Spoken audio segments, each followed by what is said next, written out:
भाजपा के बड़े बड़े नेता सब लगे हुए हैं। यदि इनमें इतनी था ना कि बूथ मजबूत, ये मजबूत, यदि इनका मजबूत होता तो किसी नेता की इनकी आवश्यकता नहीं होती, स्वयं चुनाव लड़ रहे होते।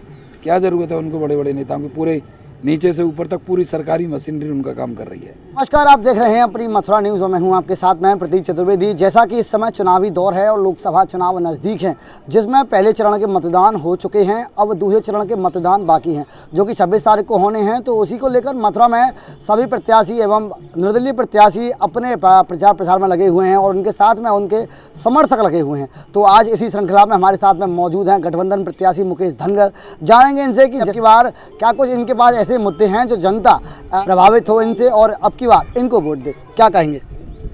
मेरी किसी से कोई फाइट नहीं है, क्या है वो सिने तारका हैं, लेकिन मेरी फाइट नहीं है। और प्रमुख मुद्दे हैं यहाँ शिक्षा, रोजगार, स्वास्थ्य, यमुना जी का जाम और तमाम छोटे छोटे जो किसानों के लिए पानी, नहरों में पानी नहीं आता है उनके लिए पानी की व्यवस्था, यूरिया नहीं मिलता समय में यूरिया की व्यवस्था, तमाम ऐसे जो मुद्दे हैं जो कि आज तक केवल यहाँ की जो सांसद रही उन्होंने ब्रजवासियों को छलने का काम किया और उनको धोखा देने का काम किया है। जैसा कि आपके द्वारा ये जो तमाम मुद्दे बताए गए, क्या 5 सालों में आप सभी मुद्दों से निजात दिला पाएंगे? मुझे ब्रजवासियों ने आशीर्वाद दिया तो 5 साल तो दूर की बात है, 2.5 साल में सबका इनकी नींव रख जाएगी। जैसा कि इस समय दिखाई दे रहा है कि एक तरफ तो भाजपा पार्टी है जिसके संगठन मजबूत है, जिसका बूथ मजबूत है, वहीं दूसरी तरफ कांग्रेस गठबंधन करती हुई घूम रही है और इस समय इंडिया गठबंधन के नाम से आप प्रत्याशी खड़े हुए हैं। तो किस प्रकार से आप अपनी उम्मीद मानते हैं, लगभग कितने वोट मिल पाएंगे आपको?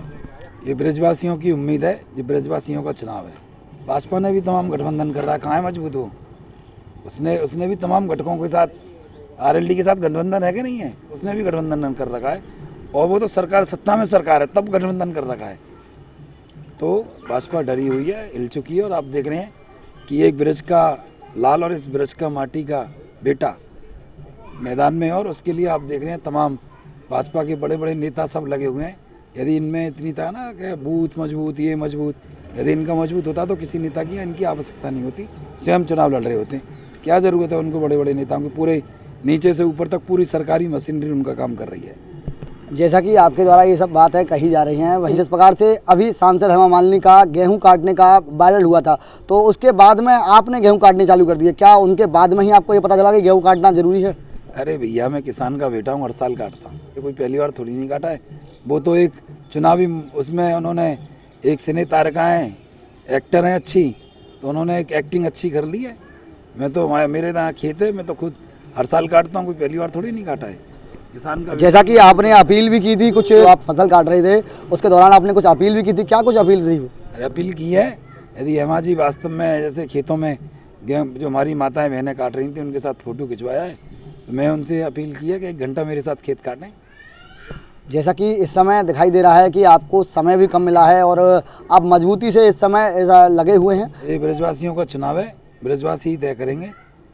ये मुकेश धनगर का चुनाव नहीं है, समस्त ब्रजवासियों का चुनाव है।